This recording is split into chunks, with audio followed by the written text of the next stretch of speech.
Hello everyone and welcome back to Let's Play Crash Bandicoot.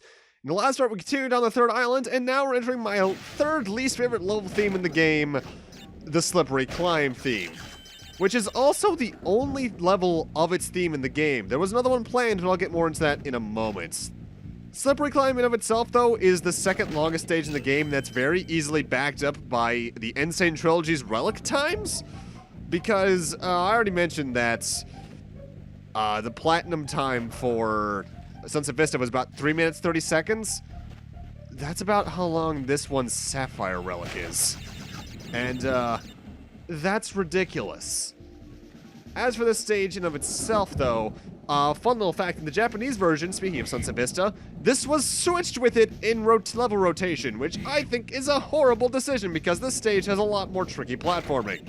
It's shorter, yes, but the platforming is much more difficult to scale up for it, and, well, it can be kind of tricky. Also, those birds do respawn, so that's a thing. Also, if I recall correctly, this is one of the only stages in the game that doesn't have a Tana bonus round while also having another kind of bonus round, which is kind of odd. Either way, going to what I briefly mentioned earlier, as I went over towards, I think, like part 1 or 2, every level theme in the game is used twice, except for Slippery Climbs. There's a reason for this. There is a second, fully finished level in the game known as Stormy Ascent that uses this theme. However, it was dummied out due to being considered too difficult for the game at the time. It's also the only DLC the N.Sane trilogy has, and it is honestly a really interesting level. It's long, like to compare, the Sapphire time for it is 7 minutes in the N.Sane trilogy, Platinum of 310. But it is actually a very fun level to go through, at least in the N.Sane trilogy where you can die, because it is actually accessible in Crash 1 through use of a Game Shark code, with a different code for every region, obviously. And it's actually a pretty fun stage to go through, but it's an interesting one in that it's a stage I think that gets better if you try to do the speedrun for, because you start to understand the rhythm everything has in it. And it took me like 8 hours or something to get that gold relic, though, for the trophy. Not worth it. And honestly, getting the relic speaks volumes about how hard the game actually was in the original PlayStation 1 copy. Because while you obviously won't have to go nearly as fast as you do in the speedruns for the relics in the N.Sane trilogy, doing that level in one life takes a lot of practice. But honestly, even though when the DLC first got released and when I played it, I was not a big fan of the level, now that I've actually done everything with it, I can admire some of its stuff. Slippery Climb, though, as it is probably one of my least favorite levels in the game, purely due to some of the platforming here being a bit iffy once the platforms start moving and rotating at the same time like that. It doesn't help that this place has a color gem, which means it's an area you need to do deathless in the N.Sane trilogy. Love the song here, too. Mind you, hearing its remix for hours on end trying to get relics will do that. This jump sucks. When I was younger, I always tried to go for the higher platform when I did that jump, but it's actually safer to go for the bottom one. This is also our first level to introduce lab assistants as an enemy. Those guys right there. They're going to show up in basically every other Crash game from here on as joke enemies. No, I guess joke's not the most appropriate way to put it. Recurring enemies. The mooks, basically. Either way, that Slippery Climb, it can be annoying. But that is our red gem, so now we need to go back and get a few more clear gems. As for our first destination, we want to head back to the first island once again. Because there are still, I think, 2 levels over there we haven't gotten clear gems on. Rather. And the first one's right here. Time for us to re-enter Native Fortress. Which is already a fairly long level as it is, so getting the this gem is actually kind of annoying. One thing I am kind of surprised by, though, is a change they added to this stage's gem pathway in N.Sane trilogy. Because here in the original, as you're going to see, there's going to be a lot of red gems and a little jumping path leading upwards. In the remake, they made it so that's one red gem platform that carries you towards the destination, and there's another one at the end, which is a very minor change that just makes things a bit easier, but in some ways it also makes things a bit harder, because the multiple red gem platforms here in the original are meant to catch you in case you fall. Because I think if you fall in the N.Sane trilogy, I think it's just an automatic death, whereas there's a chance you might be able to save yourself here in the PlayStation 1 version. Either way, here we are. Yeah, this one gem pathway took you all the way up in the remake. You know what? If it didn't take you all the way up, it took you at least to these iron crates. Also, I love this background. Looks like a nice watercolor painting. Either way, our pathway rather is these clouds, which are kind of hard to judge where you can land on them. You can only really stand on the very pure white sections. Credits to the remake for making the clouds hitboxes a lot more clear by making them look a bit more cartoony. And in the remake, there is another red gem platform to my right, where that would take you back down to, I think, the opposite edge of the platform where the other one is. Also, I don't need all these 1.3. I'm just going to get all that. There we go. And with that, we just need to jump back down the original hole and continue on with the sped up stage. Honestly, when it comes to stages like Native Fortress and a few of the other stages you need to revisit that are a bit longer, the best advice I could give when it comes to the revisits where you actually cannot die is take your time, really, because rushing through it gets you nowhere, as I have learned through multiple playthroughs of Crash 1 in particular. But that's another clear gem for our total. As I noted before, though, you do not need to go for the gems to either have fun or beat the game. The gems are purely for another little thing that you'll see in the finale. I will always love that sound effect, though.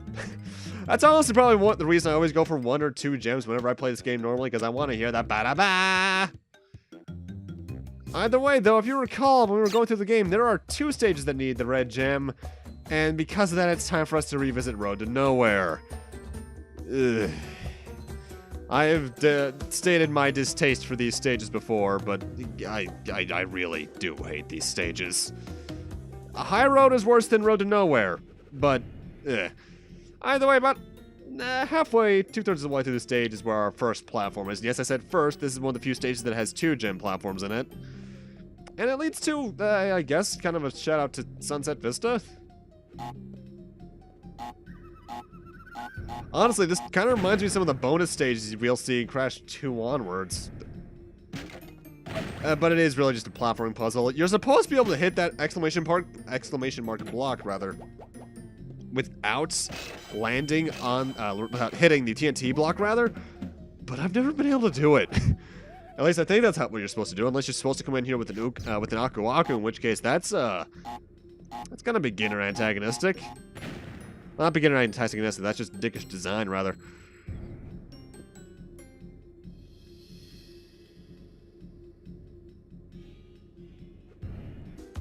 And now we need to go through the rest of the stage. These stages aren't even very visually interesting, too, because it's mostly just a white screen. I don't like these levels. Thankfully, we do end it right about now. The second gem platform is kind of similar to the beginning of the high road. We have multiple sets of 2 planks that are invisible until you jump on them. The only way you're supposed to, I guess, figure out this is here is by getting the actual gem in High Road. Notable, in the N.Sane trilogy, there's another level teleport at the end of that platform, but here we actually have to backtrack to the other one.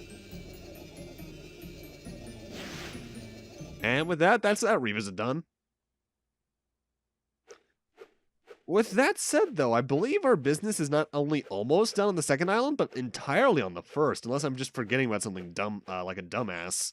Which sounds a lot like me, to be frank.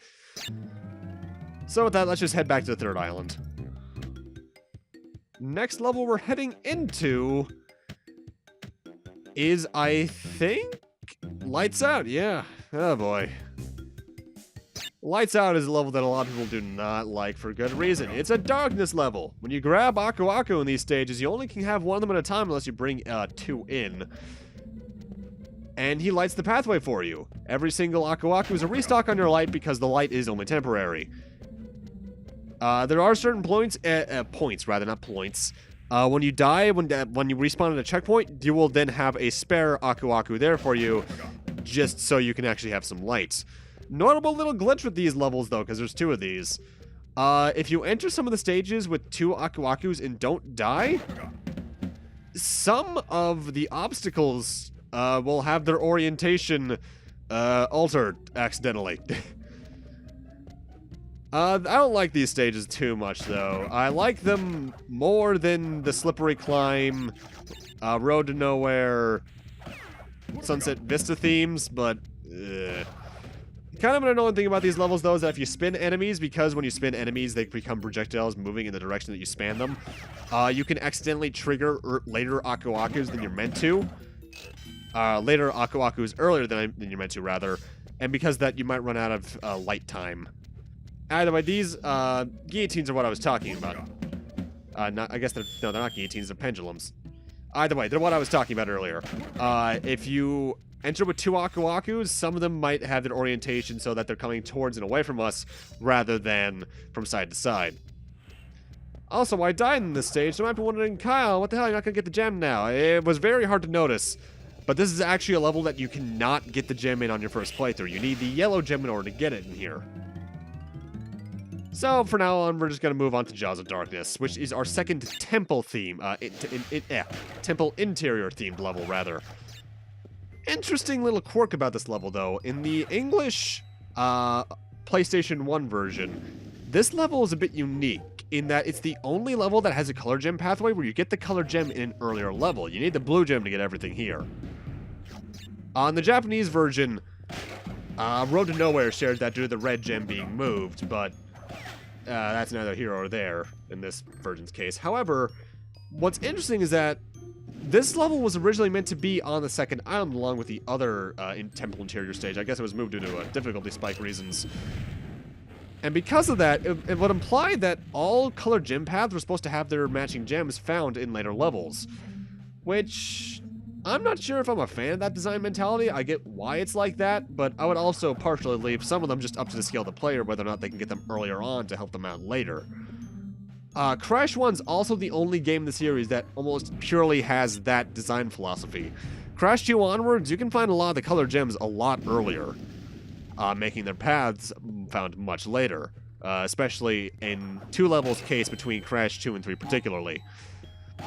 But there's Cortex tokens in this level, as you can tell, and because of that, this is also where we are going to get our second key. But the Cortex tokens are a bit tricky, because the first and third ones are very easy to find. The second one, rather, you could potentially screw yourself out of if you're being too hasty. Why? We'll get to that in a moment. Because right now we have a blue gem path. Notable though, got a kind of a dickish box here. Jump on top of this box and jump up to get it. That's where the extra life was. Oh, hey, invincibility. This is actually kind of useful here. There's actually a lot of Aku Akus along this path, exactly 3, so if you didn't get invincibility before this, you could here. Also, weird little quirk, if you get an Aku Aku mask, or at least attempt to, when you have invincibility, it just kind of flashes and says, nope. I guess this is here so you can take out all these boxes really quickly, but I was a bit late on that. I'll take all the Wumpa Fruit I can get, though, even though they get me nothing at this point, because I'm basically maxed out on lives. On the topic of the clear gems, though, Crash 1 is probably the worst at handling them, because it basically treats them as just slightly more special clear gems. You get them the exact same way as the clear gems. The sequels made it a lot more interesting in that they are gotten through separate methods. I won't go into full detail about them because I'm obviously not playing the games yet, but like some of them have instances like play the stage, you get them in, and break no boxes, find secret routes, so on and so forth.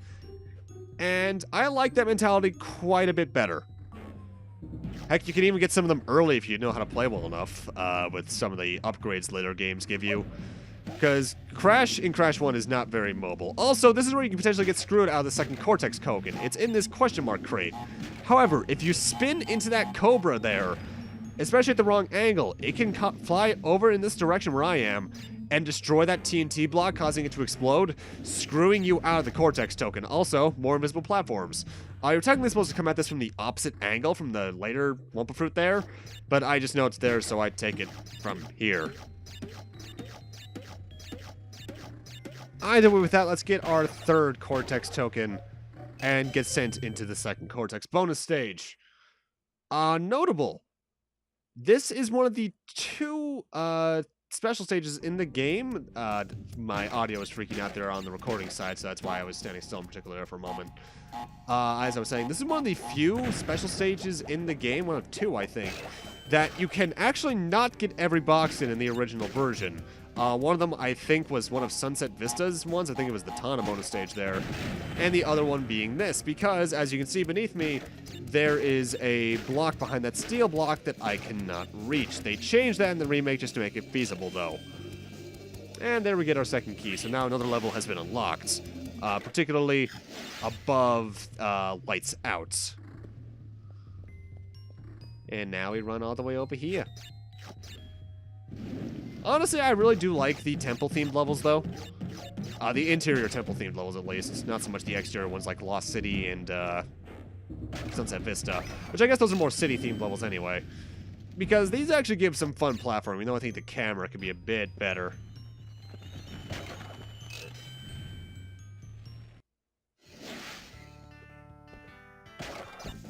Also, I love the bonus stage theme, or at least the, every bonus stage type actually has its own individual theme between the Cortex ones, the Tana ones, and the N.Brio ones, but the Tana one is really head-boppy to me.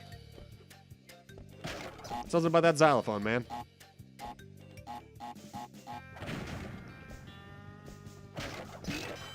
Honestly, I can only say so much about bonus stages, though, because they're bonus stages.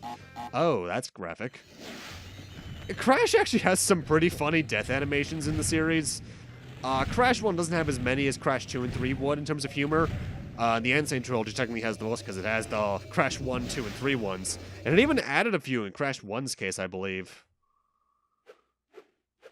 Either way, that's also our 20th gem along with our second key. So we're getting along in gem count. 6 left.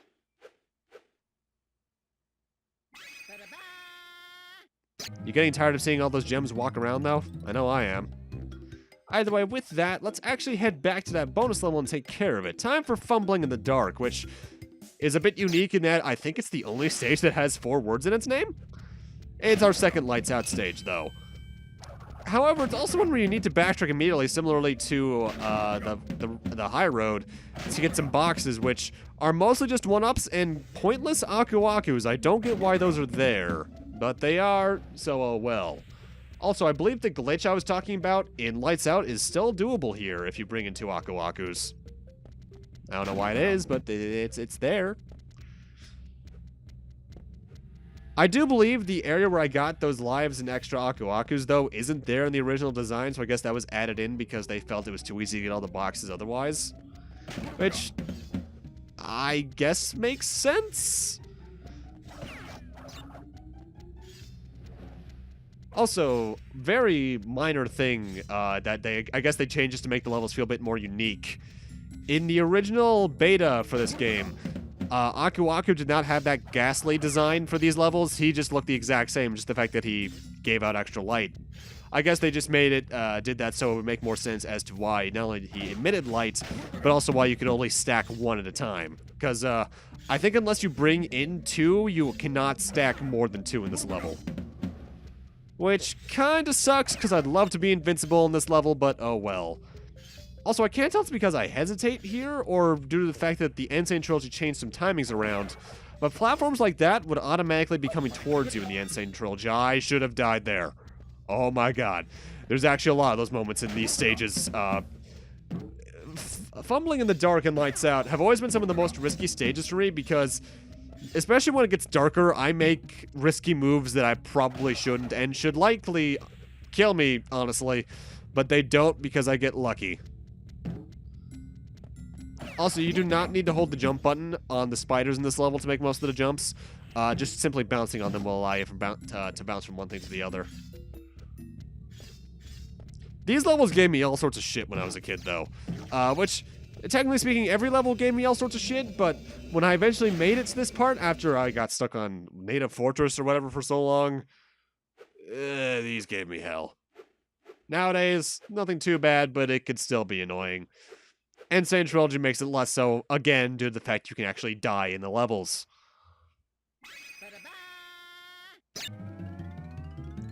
Either way, with that, I'm going to end this off here. Thank you guys for watching, and in part 7 we'll be heading into Castle Machinery and seeing what the last few levels of the game have for us. See you guys then.